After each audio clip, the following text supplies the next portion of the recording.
Welcome to Hot Takes, brought to you by 50cupstea.com, where united we sip, discuss, and learn. Join us as we dive into the hottest takes on culture, business trends, and the threads that bind us.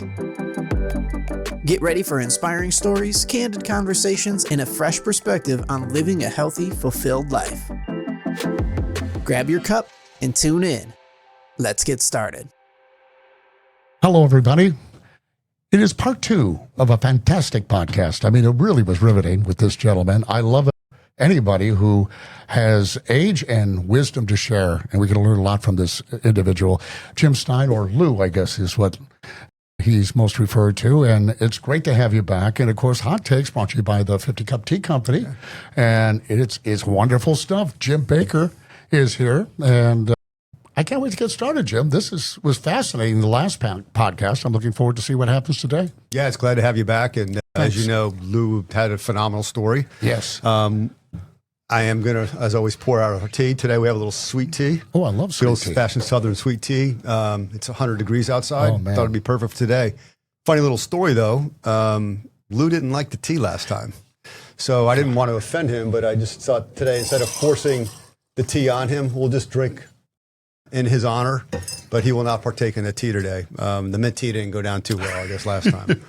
I like an honest man. If it doesn't work, it doesn't work. Well, I just got done doing Meals on Wheels, and we stopped at Woody's downtown for something to eat and something to drink, so I had a Bud Light.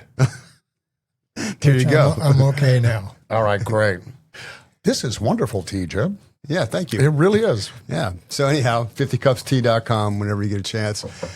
So, phenomenal story last time. And I think we kind of couched over, since you've lived such a long and prosperous life. We talked a lot about your younger years, work, We got to multiple retirement. jobs, and we got to retirement, and we kind of brushed over that and just moved on to other things. So I wanted to go back. So let's go back in time. Tell us about your last position, what you're doing, and then ultimately what led to you to make the decision to retire. Okay, I was in labor relations and human resources for the Overhead Door Corporation.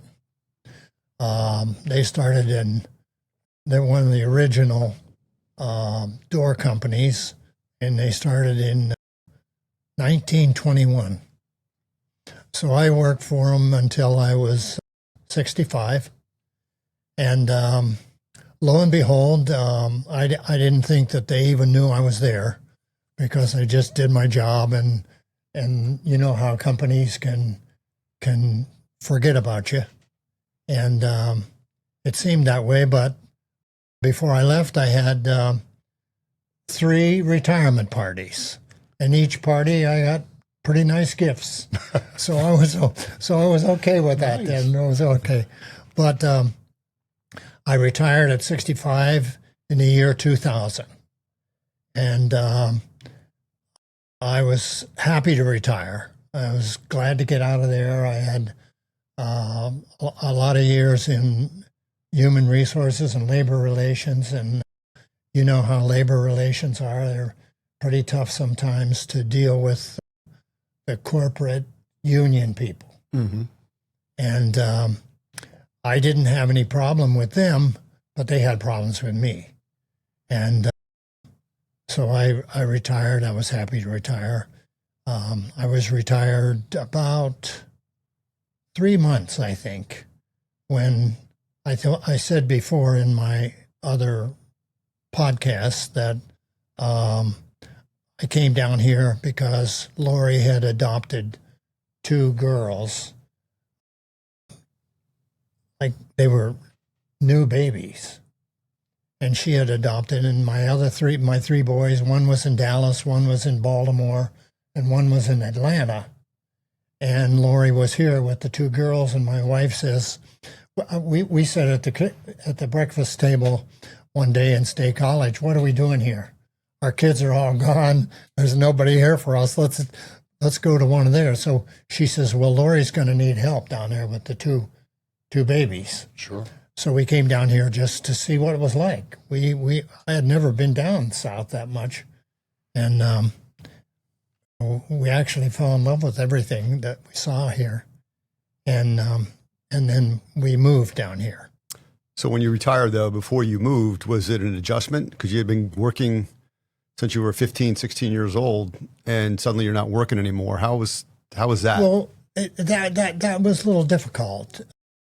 When I got through, you're used to being wanted in a corporation or some business, and then all of a sudden there's nobody that wants you, and you're sort of left in the dark. You mean your wife didn't leave you a honey-do list every day? No, she didn't, because I usually did that anyhow, so it didn't matter. But you married well. That's great. Yeah. So we came down here, and after 3 months, Lori and I, we were working on taking the wallpaper off of the walls that were going to be the baby's room, and we were doing that, and I got a phone call, and it was one of the vice presidents of the company, Overhead Door, and he said, "Lou, do you think you could come back for about a month? We're really having problems and we need some help." And I said, "Yeah, I can do that." I said, "Let me talk to my wife and we'll check it out." And so I did. And, I don't know if you've ever heard the story about really loved in a company. It's somebody that lives 25 miles down the road and carries a briefcase. And that was me. Mm-hmm. And it was like I was a different person. It was like, holy mackerel, Lou, you're so fantastic. I mean, everything was just, Lou will do this. Whatever Lou says, this is what's going to happen.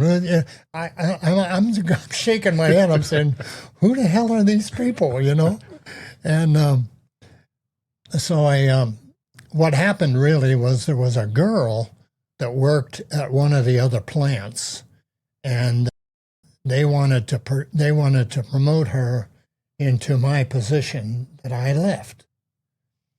And what they ended up was a real problem. She was so hard-headed that she had 50 grievances scheduled for arbitration when I got back there.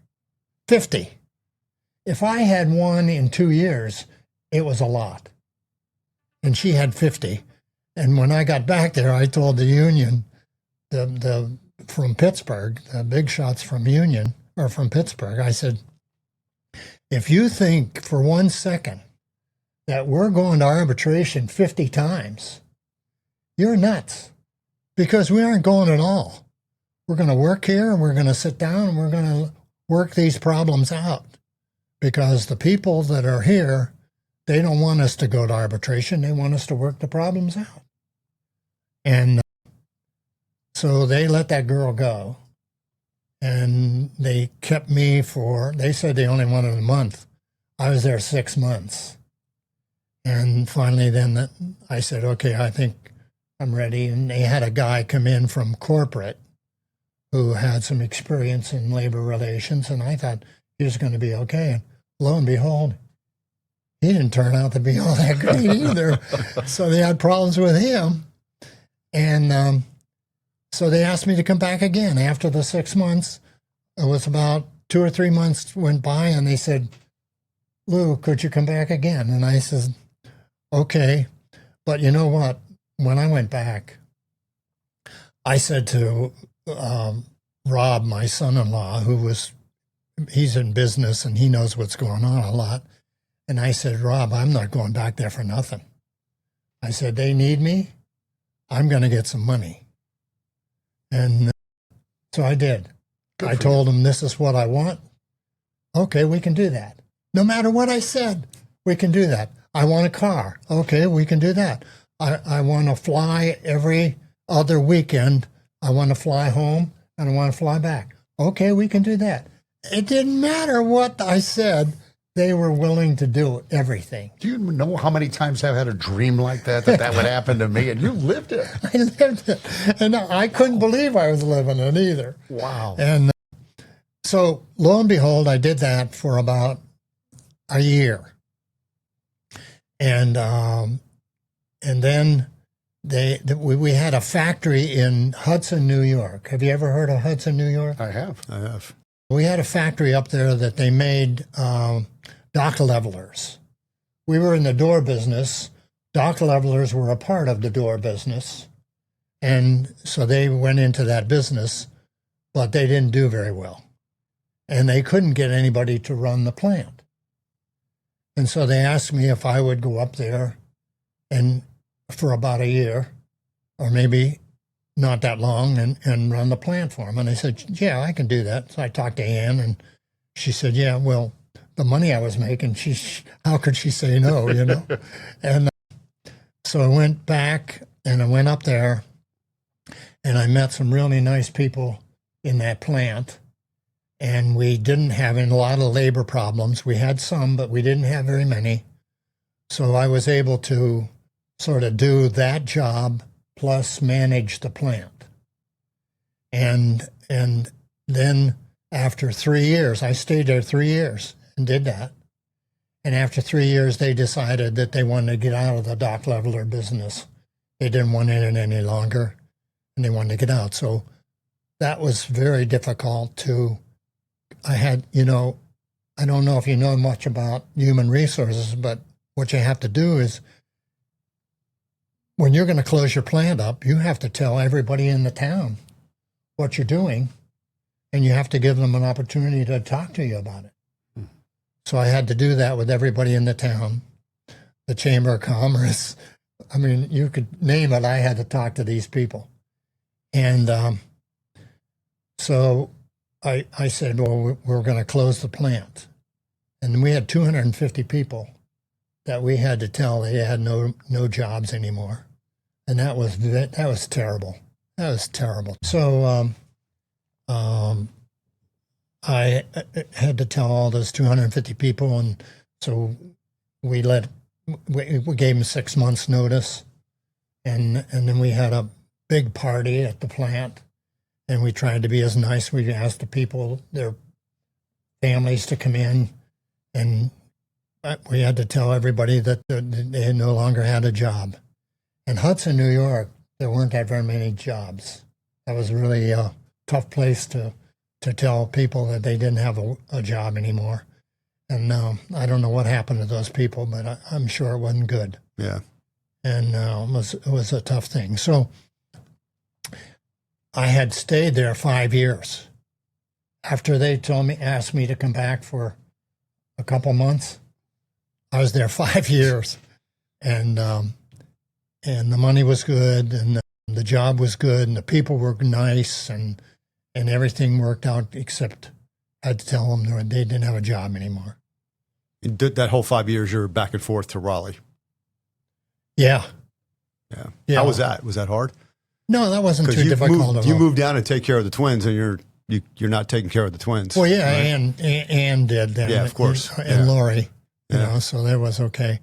I wasn't going to do that much anyhow with the twins. I was probably just going to paint the rooms or whatever, and so that worked out okay. And the two kids grew up. Mm-hmm.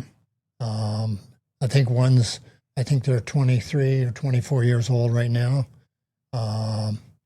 And Anna Claire was the one, and she's down in the Tampa area now. She's very intelligent and very headstrong. And she's, I don't know if you would want her working for you.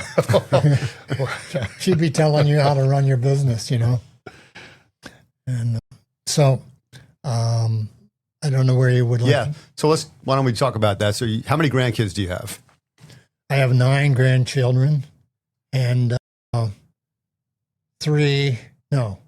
4 great-grandchildren. Okay. So why don't you talk a little bit about each grandchild? Okay.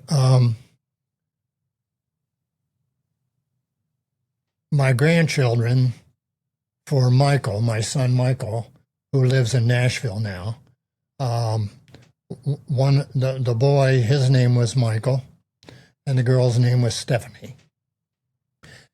And they both got married. Beautiful wife and husband. They're doing very well, and they have both 2 great-grandchildren. Gave us 2 great-grandchildren. Okay. And so that's 4 of them. And your daughter is going to give us our Catherine. 5th. Yes. And your grandson, Chris. Yes. Or you call him CJ. We call him Chris. Yes. Yes. Yes. What would you like me to call him? Hey, maybe I'll start calling him CJ. And Chris, their father, Chris, CJ's father, Chris, had 3 children. Devin, who, that's a story in itself. She was born with a hole in her heart Oh, my. at Johns Hopkins Hospital in Baltimore, which I'm sure if you heard anything about hospitals, that's a great hospital. It is, yeah. And what they did is they were going to take her in there after she was 3 months old. They were going to take her in there. They were going to find out if they could, what it would take to fix her heart. Well, when she got in there, she had a blue spell. She turned blue. They did not have the operating room ready. She died. Oh. And I'm sorry, she didn't die, but I'm sorry. She coded. Did she code? I mean, with that, to resuscitate her? Well, she did that, but she also, because she didn't have any blood to her brain, she became a special needs child. Oh, man.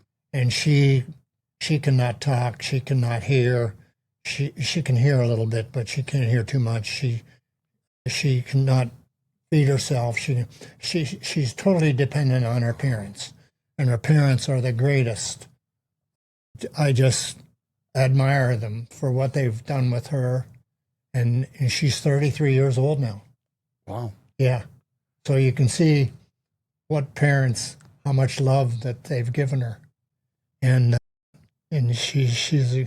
she knows my voice. Yep. She knows her grandmother's voice, Nana and Papa. But that's about all she knows. She doesn't know. She can't see if she's blind. You know. But she feels the love, I'm sure. Yeah, Yeah. she must. Yeah, absolutely. I think so. Yeah. Yeah, to Lou's point, her parents are great, and her name is Devin, and she's a wonderful adult. I feel like when I say hi to her, I don't think we're connecting, but I think there's something, she recognizes things. Yeah, and, she can hear your voice, yeah. and yeah. Yeah. She but also you'll like this story about her. When she was probably 16, 17, around 20 maybe, Jennifer found out that there were camps that she could go to. And these camps were run by people who took care of special needs children. And that's how they learned how to do it. And she was sort of, what would you call her? Well, she helped them do that. She helped them learn how to take care of children. And she was the person that they were taking care of.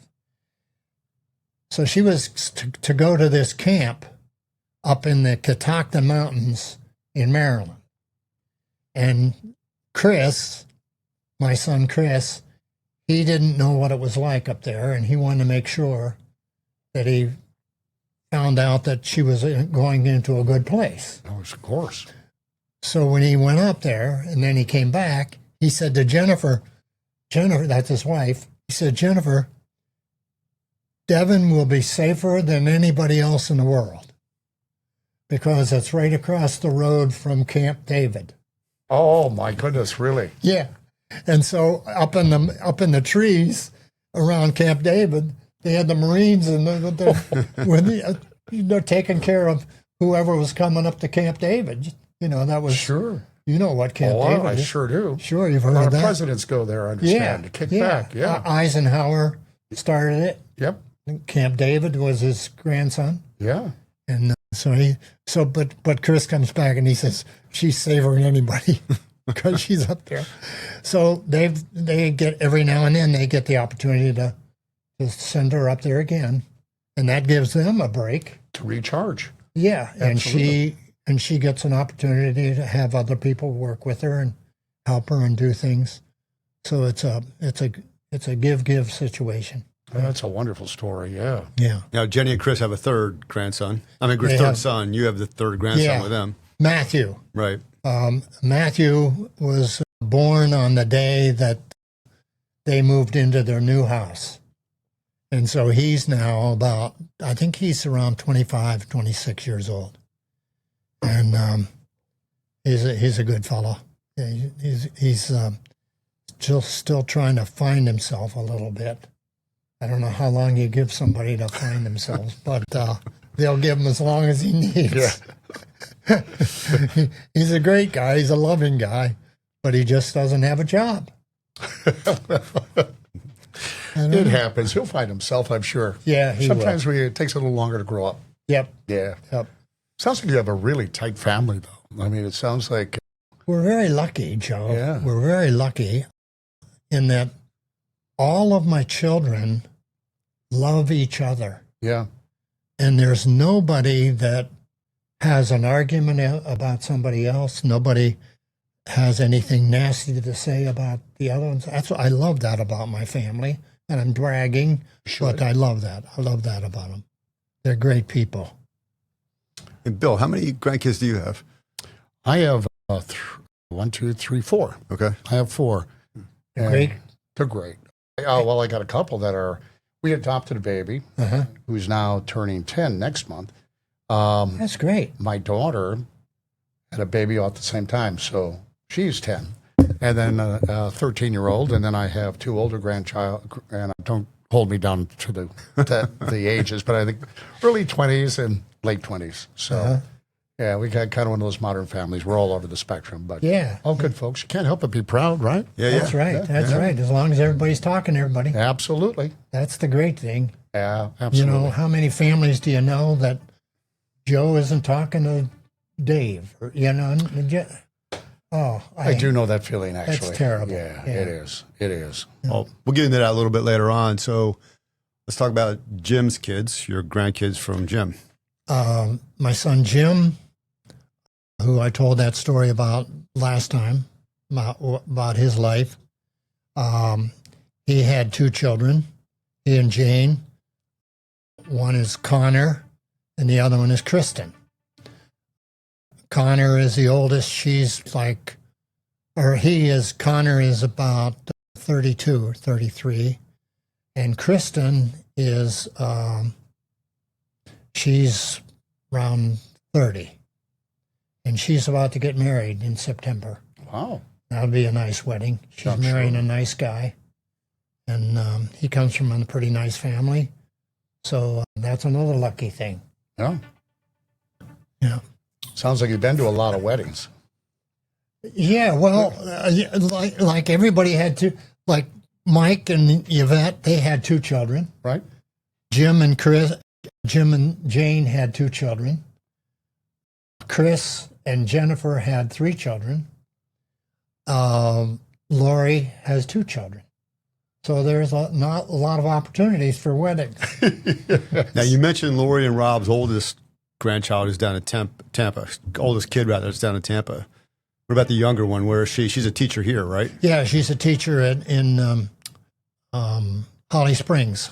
She teaches science class to AP classes in 10th, 11th, and 12th. No, I'm sorry, 9th, 10th, and 11th. And she loves her job. She's just a recent grad of ECU. Oh, right. And she's been teaching, I think it's the 2nd year she's been teaching. She like it? Yeah, she likes it very much. Yeah, yeah. And I'm sure she does a good job. Oh, I'm sure. Because I talked to her a little bit about it. You know, trying to pick her brain a little bit about how she's doing. she seems to be doing okay. She's happy. And I believe you mentioned her last time, but what's her name again? Emily. Emily. Yeah, Emily Grace and Anna Claire. All right. And they both are, their middle names are after Anne's mother. So how do you get through your life? You have all these adult kids who are in their 60s, 50s, 60s right now. And it is pretty admirable to see your family all together because everybody gets along, everybody talks, whereas take my family, for example, my siblings, 3 of us are close, and then there's one that's estranged from everybody. And it just seems like, probably in your case too, I think. We got some issues, yes. Yeah. Absolutely. I'm envious of yours. So how do you, is there a secret sauce to that? Like, what do you think was, why you're so close compared to some other families? Other than you getting text every 5 minutes. Yeah. I've thought about that, and I thought about how I would answer that question. And I really don't have an answer other than the fact that Anne has been a Catholic all her life. And I told you the last time I became a Catholic the day we got married. And I believe in the Catholic Church, and not that that's the only religion, it's not. But it has done its job for us. And we've been, but our family, they all left. They didn't become Catholics. Most of them are not Catholic. And that's strange too, but I'm trying to get back to where you were, Jim, about why the family stuck together. I said the last time we tried to be friends with our kids, but there were consequences. If you did something stupid, you're going to be in trouble. Right. If you're not in trouble at school, you're going to be trouble at home. And that's the way I handled that situation. And they went along with that. I mean, they didn't balk. They didn't they didn't run away from home. Well, maybe. Was family a priority for you, though? I mean, as you grew up, and when you were raising them, I mean, was family that important to you? Yeah? Yeah. So maybe they got it from you. Yeah, maybe. it was. Yeah? Yeah. Yeah, I had a father who was pretty tough and never put his arm around me, never told me he loved me. And I said, that's not going to happen in my family. Yeah. Yeah, I can see your eyes when you told us. Yeah. I wonder how that might impact you. I know what that feels like. And do you? Yeah, I do. Yeah. Yeah, it's hard. It's not a good feeling. It is not. You certainly wouldn't want to make your kids feel that way. Oh, I don't know why anybody would want to do that. I know.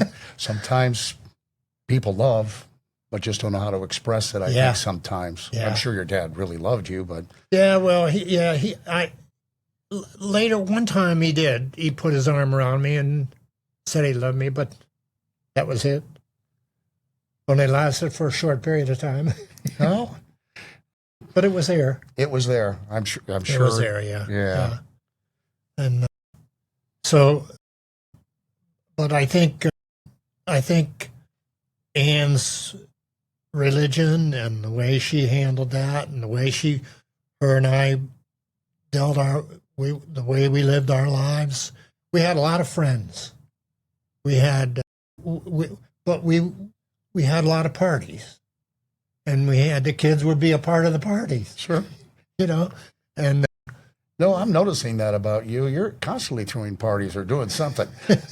Retiring, closing plants. You still got a party. Yeah. You got to have a party. Got to have a party. You got to have a party. Yeah. Yeah, but it's something you probably have a hard time answering that question because that's your norm. You've never had that issue before. Whereas, like I said, it seems like the more of the norm is there's always somebody that's the outlier, in a family. And it's part of it, I think, has to do with tolerance, I think so. On both sides, right? The person who might be a little bit different than everybody else, maybe isn't as accepted, but then that person also is like, well, you guys are the majority here is a bunch of nuts, so I don't want to hang out with you too. And I think if both sides of the family could just be a little more tolerant. I agree. Without it Sometimes becoming- there's jealousy, and it's usually really stupid stuff, honestly. But it can grow into big stuff. So, Well, like I said, we had a lot of friends. We had a lot of parties, and I got to tell you about that. I had a dartboard in my garage, and I had an old Philco refrigerator that somebody gave me, and it had the H was out of Philco up on, and it was one of those round fronts, nice. and a 16-gallon keg fit in there perfect. And I cut a hole in the side and I had it draft. Nice. And we had a keg on draft all the time. And the kids would have people over for parties, and we'd be shooting darts and having a great time. And finally, when we moved down here, this is part of the story. We moved down here. One of my son Jim's best friends had a moving company, and so I asked him to move us down here. We were in my garage. We were having lunch for them, for the people that were loading the truck up. We had a lunch for them, Ann and I, and I said something to Jim's friend about, boy, we had a lot of parties in this garage, didn't we? And he says, yeah, Mr. Stine, and a lot more than you knew about. I'm sure that's true. Yeah, I'm sure that was too. And that old Philco refrigerator, which I got, which was 20 years old when I got it. Yeah. This guy gave it to me. It's still in the family. I was going to say, who got it? Usually someone would fight over that. It went to my nephew. Yeah. And he learned from my father-in-law, who owned a bar. He learned how to keep the tubes clean and all that from the mold, because you can't, the beer will get skunky if you do that. Yeah. And so he did that. And then his wife made him give it away. So he gave it to his brother-in-law. And I think his brother-in-law still has it. I'm going to find out at the end of July. We're going up for a party. I'm going to see if it's still at his house, because we're going to his house for the party. Another party. There you go. It's hilarious. They don't make them like they used to. No, they don't do that. Yeah, they last 10 years. You throw them out and If you you're get a new lucky. one. Yep, absolutely. Yeah, crazy. that's for sure. Here's a hot take on some 50 cups tea. A few benefits of Earl Grey tea is that it aids in digestion and weight loss. In addition to this, it also contains polyphenol antioxidants, which removes the plaque in your heart, improving overall heart health and the health of arteries. And not only does it improve heart health, but its low amounts of caffeine give you the energy you need without spiking overall blood sugar. Visit 50cupstea.com to find out more. You talked a lot about the kids, obviously, and the grandkids, and yet you've spoken a little bit about Anne, and all of it's been very good, obviously. But tell us a little bit more about her. Well, I told you the last time how we met, Mm-hmm. and how we. It was strange the way the whole thing ended up, because I was going to Lock Haven University, which was right there in her hometown, and I was playing basketball for a team in the YMCA, and there were a bunch of guys that were day students, people who lived in Lock Haven, who went to the university. And I knew a lot of them from seeing them during the day and playing ball with them at night at the YMCA. And one day, Dutch Olmsted, which was a friend of my wife's, he said to me, he says, Lou, he says, I think Ann Moltz likes you. And I says, Dutch, get out of here. I said, that train left the station. It's gone. And he says, no. He says, the other day I saw her, and she said something about you. And he says, I think she might go to the Lettermans. We had always had the people who won letters in school had a party. Sure.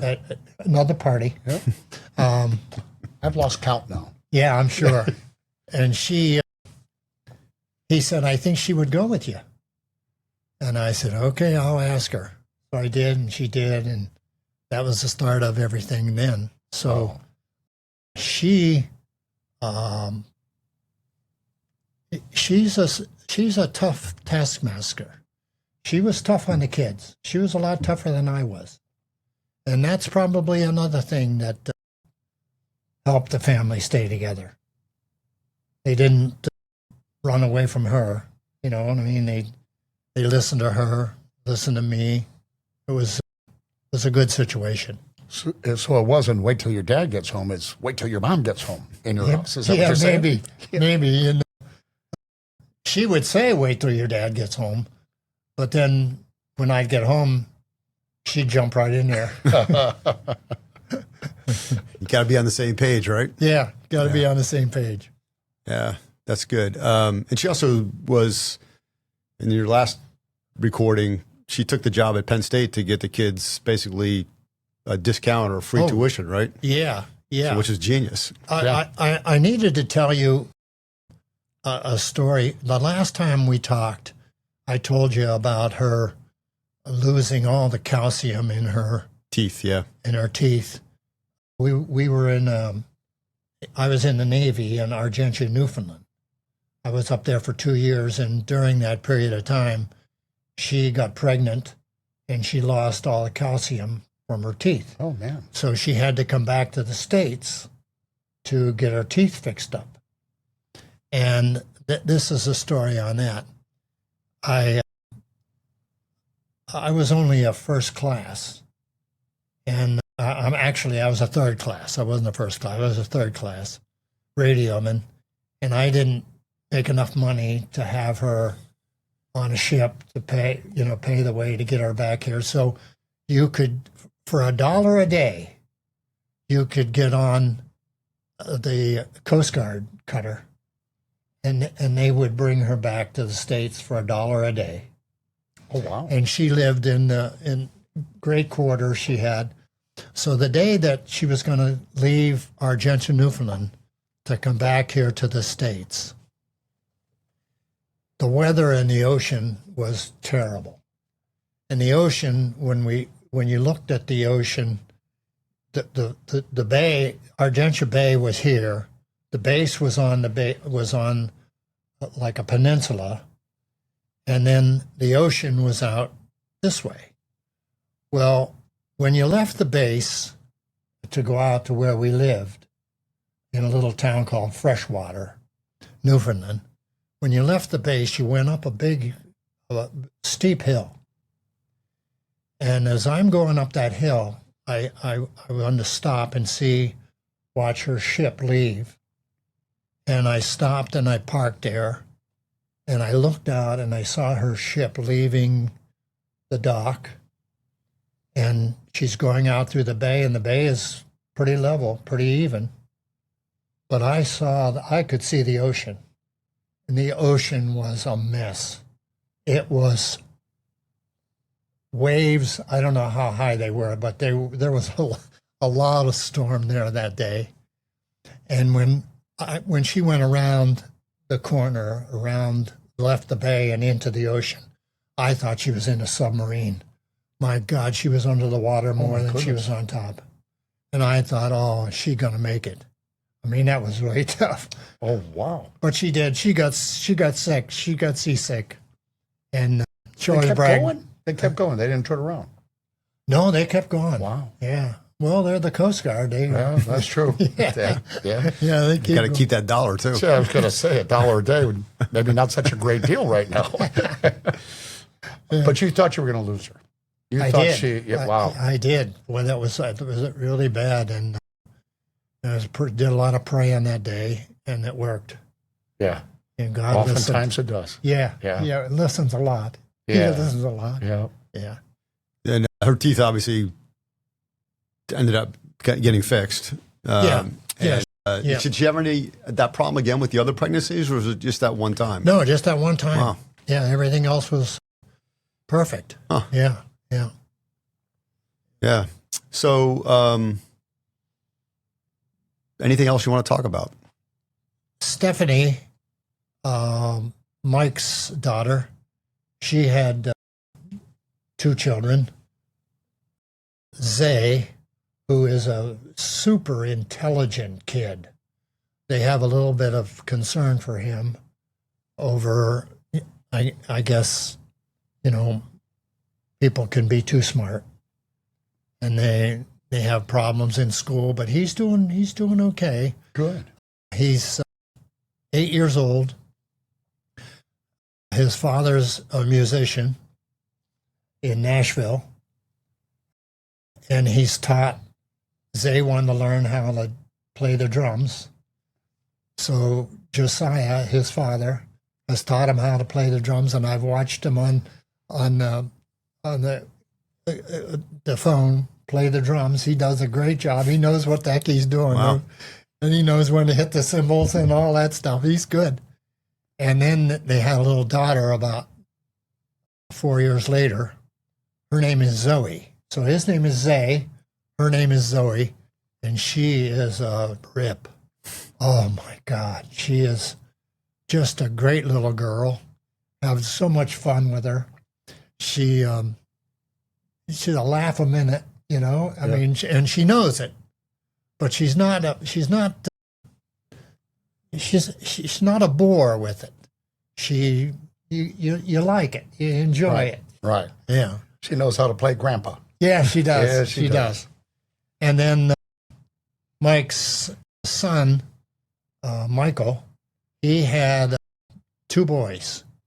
And the one boy is 3 years old, and he is one big boy. I mean, this kid is going to be 6'5" if he's an inch, because right now he's got to be, he's 3 or 4 feet tall right now. Oh. And then they just had a baby about 2 months ago, and you should see him. I think he's going to be bigger than the other boy. Holy mackerel.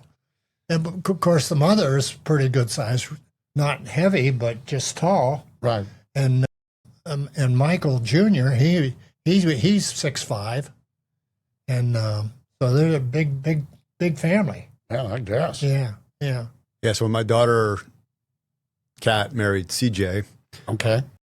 I'm an average size person. I felt like I should belong in a shoebox. I mean, really? because He's that big? this Chris and Jenny, they're big people, and in a healthy way. Right. And but they also Jenny's family's big, so it was like I felt like I was in the it was the land of the tall people, land of the giants. and CJ is 6'3", something like that. Oh no, I think 6'4"? he's 6'4", 6'5". Yeah. Oh, Yeah. man. So my grandkid from them potentially could be really tall, which would be great. But if they get a lot of our ball. genes in, Well, he or that- she probably won't. You reminded me of another situation. Whenever Chris and Jenny were going to get married, they didn't get married in the church. They were going to get married at the Justice of Peace in Baltimore. And so we all met at a hotel, and we were going to walk down to the city hall.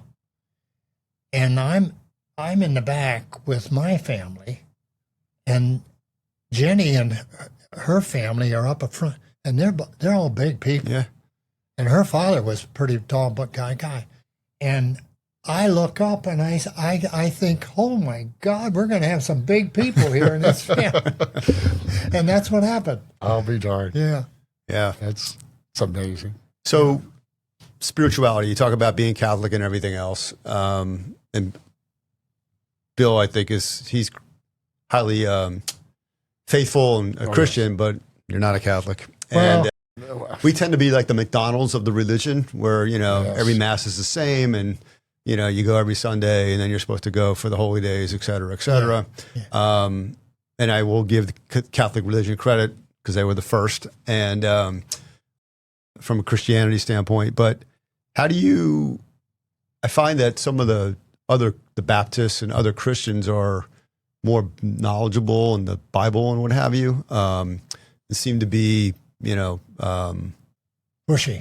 Yeah, their faith's more out in the open. From your perspective, talk a little bit about your faith. Like, what has driven you with the faith?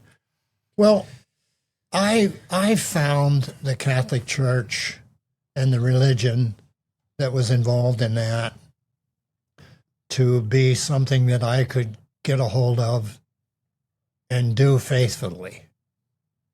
And because my wife, she knew more about it than I did, she would help me with certain things. I'd ask her questions. She would be able to help me with it.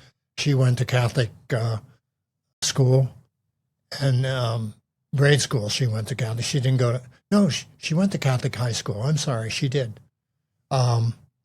So that's how I hung on to it. And then when my son Mike, who is the oldest of my siblings, or my children, he and his wife, their parents were Catholic, but they chose to go the Bible route, to learn to read the Bible and go by that. But I didn't know what was going on there. And Mike was in with Kmart, and he was working in New Jersey. And he came home one weekend, and something, I know, he said there's not going to be a christening of Stephanie. And I said, why, what's going on?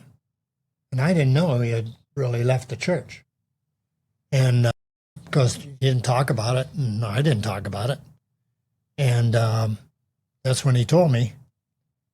And I said, well, wait a minute, Mike. I said, you always thought that our family got along well and everybody was happy with everybody else, and we lived good life. And do you think that was a surprise? Do you think that just happened out of the blue? That happened because I became a Catholic with your mother. And that's why that happened. And he said, well, the Catholic Church doesn't do it for me, Dad. It doesn't give me what I want. And so I respected that. And to this day, I respect it. He's a good man. And but we don't have any Catholics in the family. I don't know, how about Kat and CJ? Or does CJ goes to church? Yeah. And they got married in the Catholic Church. They had a full mass. Yeah. Well, I just want to jump in here, and I almost became a priest. I'm just saying. I was an altar. Oh, yeah.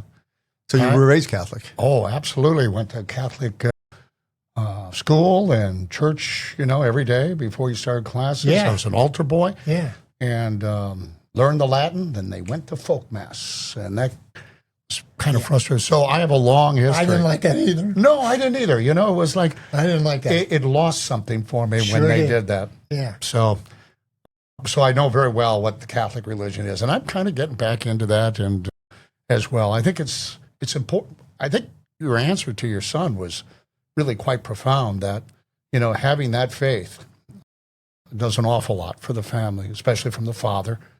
And you're right, it doesn't happen by accident. No. At all. Yeah. No. I don't know why I felt the need to clarify my Catholic belief, but I should have known that. you should have known that. That's pretty good. That's pretty good. Yeah. I used to ring the bell. Yeah. Yeah. Well, that's the other thing. Mike was Mike and Jim, they were altar boys. Mm-hmm. And their buddies, when you went to the rail, remember when you went to the rail? Yes. Remember when you stopped going to the rail? Yes. Yeah, that was Pope John or somebody did that. I don't know, but anyhow, Mike, the what do they call that? A platent or something they called it. They had the host, and you had to catch the you had protect the host. Did you jam it under somebody's throat? Yeah, yeah. Of course, we all Did did you that. do that? Sure, absolutely. Did you do that, Jim? I was a server also, but I never jammed in somebody's throat. Oh, I mean, it was so pretty good. sharp. It You were would a cut. good man, It Jim. would cut him. Oh man, well, I didn't jab it that It hard. was sharp. Mike did. He was a Oh, nutcase. wow. So you didn't make Crispy an Ultra Boy?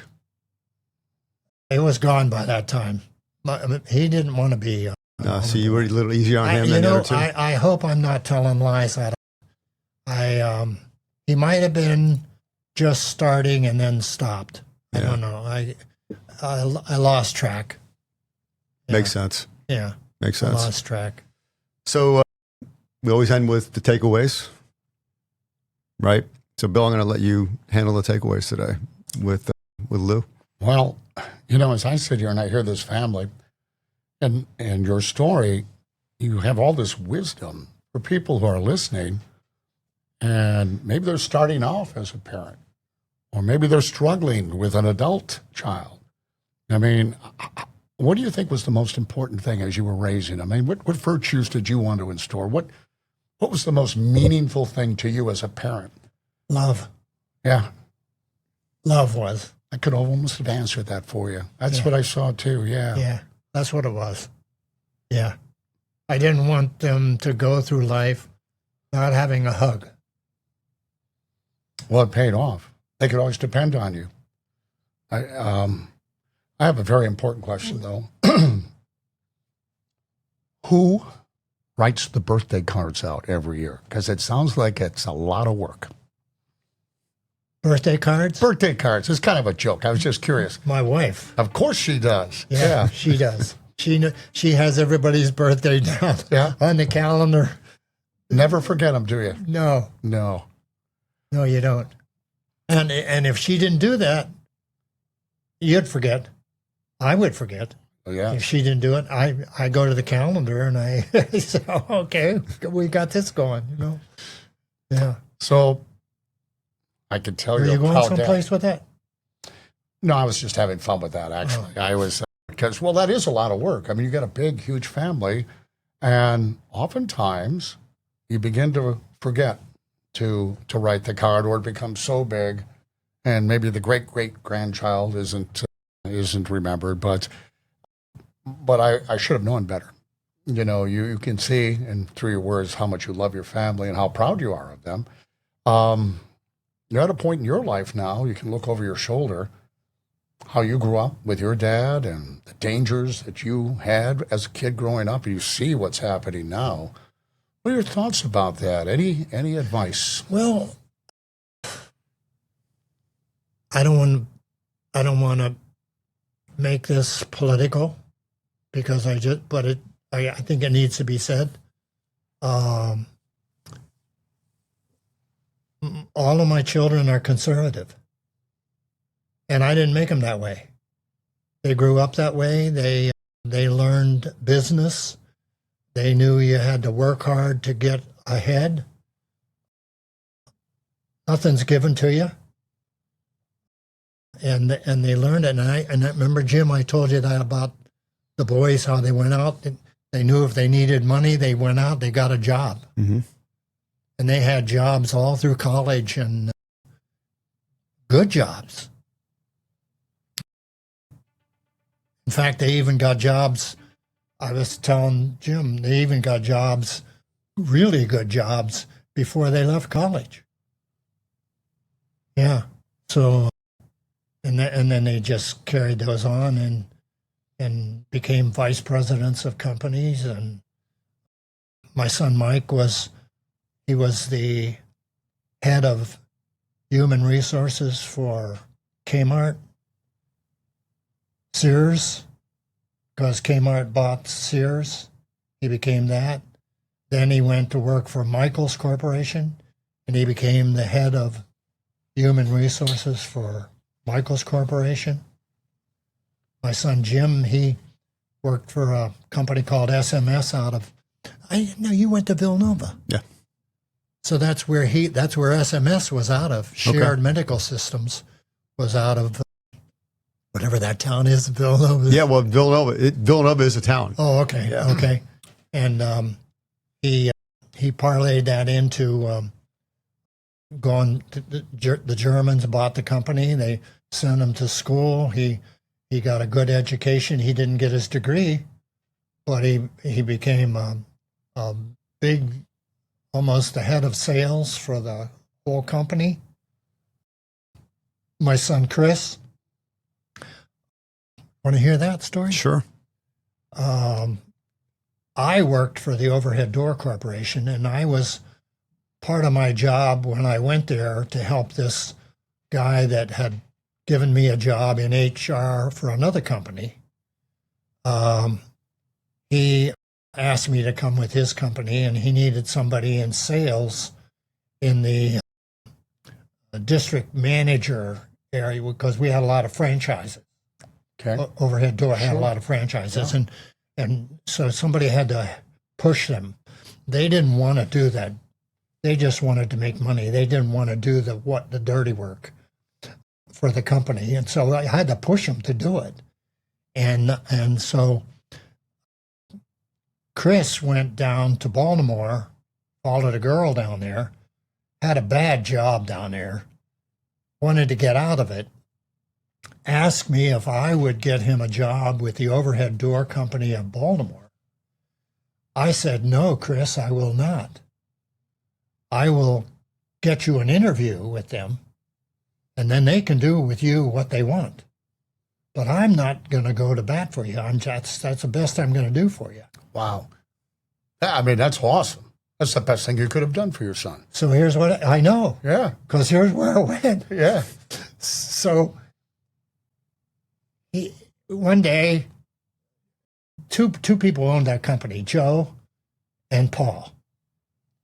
And they started the business from scratch with Overhead Doors' help in their franchise. One day, Joe calls me. He says, Lou, Chris, you didn't tell me that Chris was this good. He shows up here in a suit and tie. He's a handsome kid. He says, I went to Paul right away, and I took Paul back there to meet him. He said, Paul, this guy's working for us from now on. He's been there over 30 years. Oh, wow. And he's going to be running that company because Joe died. Paul doesn't want to work anymore. So really, Chris is telling Paul how to run the business. So that's where that is now. Oh, wow. Yeah, amazing. And that was a good story. I always liked that story because Chris did it on his own, you know? Wow. Yeah, and to your point, that would probably be unusual today. Oh, absolutely. Right. One final question, if I could. What's it like with this guy? Now, is this... Well, I'm going to tell you a story about part of this the guy. Well, thank you. I'll tell you a story about Thank this you. guy. We're at the rehearsal. Was the rehearsal dinner? Mm-hmm. And where were we? We were at some brewery in Raleigh. I can't remember the name of it. Yeah. And Beer place, of course. We wanted to keep the Stines happy. Absolutely. and Monsignor Wall. Wall, you know him? I do not. He's a great guy, by Okay. the way. And so we're talking, and Jim comes over, and he sits down, and he's talking, and we're all talking about how do we get this sort of life, and I see Jim's head starting to work, and all of a sudden he says, yeah, he said, I think Father Wall asked you a question. And Jim says, yeah. He says, one day, Kath, do you call her Kat or Catherine? Cat. Kat came home and said, I met this boy. And Jim says, what's his name? And he says, Stine. And he immediately goes Stein, I'm sure, in his head. Right. Because that's the Jewish spelling for Stine. Stine is not Jewish. Right. And he says, okay, Stine, but that's what it is. If that's what she wants, that's what she's. And that's the way. I loved your answer, Jim. I heard you say it, and I loved it. And I've said it a couple times since. Yeah, it was. We were kind of laughing at the time because we were, it was Cat Stine, and it just didn't roll off the tongue. No, it had nothing to do with Judaism or anything like that. It just was Cat Stine, and that's almost like Frankenstein in a way, right? And but yeah, it's that was kind of a funny story back then. And I did say this in my speech too. I'm like, at the time, I'm like trying to figure out what Chris's CJ is like, and I said, "Is he tall?" Because my kids, I knew that if the kid wasn't tall, the chances are the relationship probably wasn't going to work. And thankfully, he checked that box too, and then he checked Catholicism. And I'm like, man, this guy's coming right out of Central Casting. Does he have a job? Yes. Great. All right, let's go. Let's speed this thing up. Let's get the ring on. Right. Oh, that's wonderful. So they so far they've got a great marriage going. Yeah. They're having a baby any day now. So God bless them. And I keep trying to weed out of them. Is there a name or anything? And they're keeping nothing. Quiet. They won't tell you anything. No. Well, this has been great. Thank you, Lou, as always. And thank you for. I just want to say you are way more popular than I am because that phone never stopped the entire time. So God bless you for that. Got to see who that is. I don't know. So until next time. Absolutely. Pleasure meeting you. If you were going to order some tea from this guy, how would you do it? How would he do it? He might want to give it another shot. Just has to get on the website, 50cupstea.com. Yeah. That's I didn't understand all that either when you bought a hole for not this last golf tournament, but the one before that. Right. And you had 50 cups of tea. Right. I knew you were in the tea business, but I didn't know exactly what was going on. Yeah, so I had a store, and then I got out of the retail part of it because it was brutal. It was torture. And some people love retail. Jim Baker doesn't. It's just wholesale now and online. So you can order online if you want some tea, but I know you're not going to be one of my customers because you are a beer guy and a coffee guy. You may have just got one that didn't appeal. I better not say anything. My tea was all about organic and health, and there's no sugar, and you're basically just drinking liquefied grass or leaves in my world. So that's probably why. That's probably why I'm not taking off at this point in time. So, but no, two totally different concepts. And what took you into that business? I just love tea, and I felt like I was being discriminated against in all the coffee shops because they would go to the grocery store, buy a box of tea, and then sell it to you for $3. And I'm like, they had about 10 cents worth of tea in it. So I wanted mine to taste better, and you get more tea when you buy something from me. So it's very about the only tea I have is sweet tea when I go to the restaurant. Correct. Something. Yes, you and my mom. I think that's your generation. Yes, and you both are alive, so maybe I should start guzzling down sweet tea. Could be. Well, it's been a pleasure, and thank you. So God bless Same you, here. and God bless your family. Thank you. Thank you. Thank you. Thanks for joining us on Hot Takes 50 Cups. If you enjoyed today's episode, be sure to visit our website at 50cupstea.com for more great content and delicious organic teas, and listen and watch us on all the leading platforms. Stay connected with us on Instagram at 50cupstea, YouTube, and TikTok. And don't forget to subscribe, leave a review, and share with your friends. Until next time, keep sipping and stay united.